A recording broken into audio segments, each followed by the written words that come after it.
Começando, né? Muito se fala sobre o Covid ter acelerado as transformações que já estavam rolando. Isso é um fato. Então eu vou começar com a mudança mais óbvia, que foi a aceleração da transformação digital, e aqui especificamente a gente vai falar de e-commerce.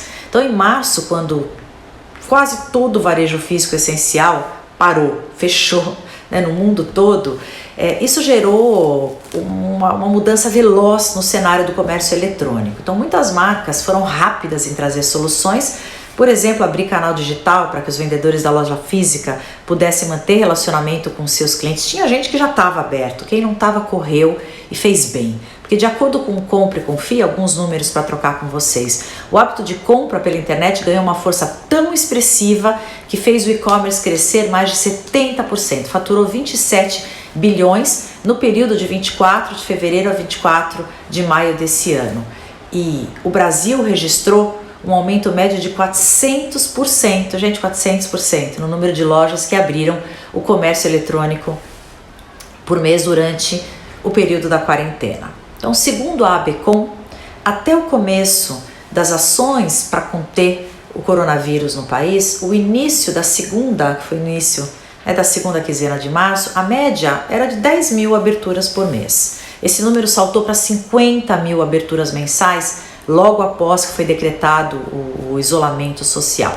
Então, uma curiosidade, na NRF desse ano, o maior evento de varejo do mundo, o grande tema eram justo as marcas nativas digitais que estavam migrando para o varejo físico pela necessidade de você ter esse contato, esse approach. E na Styles a gente chamou esse movimento de URL, que é o www, para IRL, que é In Real Life. Gente, com o Covid a gente voltou para a URL, né? As pessoas que antes tinham receio, que não tinham tanta destreza em comprar online, elas passaram a fazer até supermercado por aplicativo. Então, primeiro ponto, esse é um comportamento, é uma forma de consumo que vai continuar, vai crescer após pandemia, porque ela traz muito mais conveniência no processo de compra. Então esse é um dos, digamos, movimentos que cresceram e velozmente durante a Covid, e isso veio para ficar. Então se você ainda não está no comércio eletrônico, corre. Se você está, continua mantendo isso dentro do teu pipeline de investimento, porque ele vai ser cada vez mais representativo. Existe, de uma forma, um consumo do cuidado que foi trazido com o Covid. Não só aspectos de higiene, mas também de cuidado pessoal e de cuidado com a comunidade. Então, quando as pessoas se viram confinadas, existe uma vontade por melhorar o espaço, né, do lar, o espaço que a gente está habitando, melhorar a nossa própria sanidade, o nosso próprio corpo. Então existem preocupações com o que a gente está ingerindo, o que a gente está consumindo, e existe também uma preocupação com os negócios locais que poderiam fechar, que teriam dificuldade de se manter abertos pós-pandemia, com todo esse tempo parado, e foi se formando uma rede de consumo que se preocupa muito com o que você está consumindo, o que você está trazendo para dentro e de quem você está consumindo. Eu acho que isso é muito rico e isso é algo que tende a ficar pós-Covid. Um segundo assunto, consumo consciente. A Covid ela trouxe uma maior percepção daquilo que é supérfluo. Ela promoveu o consumo de uma maneira muito mais consciente. Então, quando a gente retomar as compras, o pensamento ele tende a ser menos consumista e mais sustentável. Ofertas de aluguel, reuso de produtos, elas são realmente oportunidades para serem disponibilizadas por vocês, por marcas, durante esse período e após. A gente está assistindo à aceleração do movimento acesso ao invés da posse. Isso tem a ver com sustentabilidade também, que já era uma força de mudança no cenário comercial do mundo pré-crise. Já tinha o entendimento de que, gente, não tem planeta B. Então agora que a gente está todo mundo junto, sendo forçado a ponderar sobre essa fragilidade do nosso planeta, todas as marcas de todas as indústrias devem se preparar para um cenário comercial onde o consumidor vai exigir um novo patamar de transparência em todos os níveis das suas organizações. Marcas vão ter que revisitar diversos pontos de suas operações, toda a sua cadeia de suprimentos para adotar práticas muito mais sustentáveis e realmente para se adaptar a esse cenário de consumo mais consciente. O que me leva a outro tema, que é a agenda ESG, é uma sopa de letrinhas que é Environment, Social, Society e Governance, que é ambiente, sociedade e governança. Então, os critérios da agenda ESG, eles estão em total evidência na pauta dos empresários e investidores, está tendo muita matéria sobre isso, é importante você estar a par. Ela vai ser essencial para que as organizações ofereçam uma visão e propósito que vão além do lucro e da produtividade. Tudo isso aponta para um futuro onde o impacto social de uma empresa vai ser uma métrica tão importante quanto o seu faturamento na avaliação do seu desempenho e relevância no mercado. É o People over Profit, pessoas acima do lucro. E aí a gente entra no tema propósito, é um tema que eu gosto muito, que também está super interconectado com a agenda ESG e com o consumo consciente, né? Na verdade está tudo muito conectado hoje, é isso que a gente percebeu com a pandemia, né? Eu acredito que o propósito é sim uma super força de mudança de longo prazo no cenário comercial. Mais de 70% dos consumidores globais concordam que se eles percebem que uma marca está priorizando os lucros acima do bem-estar das pessoas durante a pandemia, eles perderiam a confiança nessa marca para sempre. Essa é uma pesquisa que a Edelman fez agora há pouco, em 2020. Esse sentimento não vai poder ser ignorado pelas marcas. Então, em termos de desdobramento dessa busca por propósito, os consumidores vão exigir transparência em todas as estratégias de comunicação, além de cobrar práticas de capitalismo consciente e justo.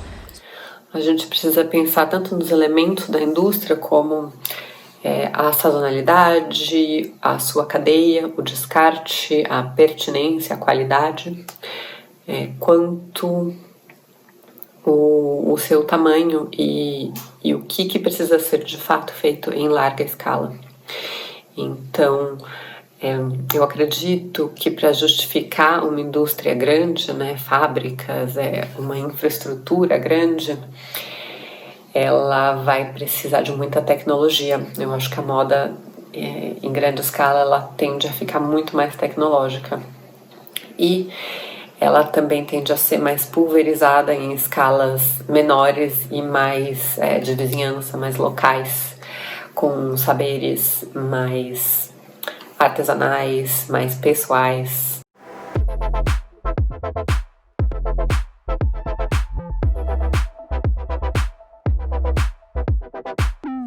A gente assistiu colaboração entre empresas num outro nível, em diversas dimensões. Empresas que se dedicaram fábricas para produzir álcool gel, máscaras, de uma LVMH, uma Ambev, uma FCA. São milhares de ações positivas que a gente assistiu numa busca para fazer o bem. Muito provavelmente essa união não ocorreria se não houvessem vidas em jogo, né? Essa é a maior crise humanitária que a gente já vivenciou, mas é também uma oportunidade para as empresas e para as pessoas. E a sobrevivência ela tem um potencial sobre a atitude, né? Sobre o comportamento humano que ele é intangível.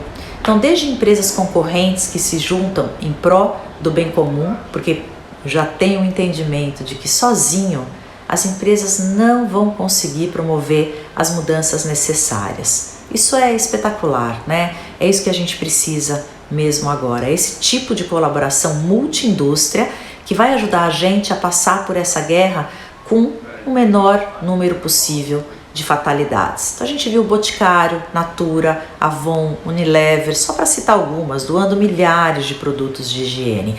A Hering, Reserva, Malve, produzindo máscaras e uniformes para distribuir para a população. As empresas que estão se inserindo nessa batalha têm que assumir um papel de liderança altruísta.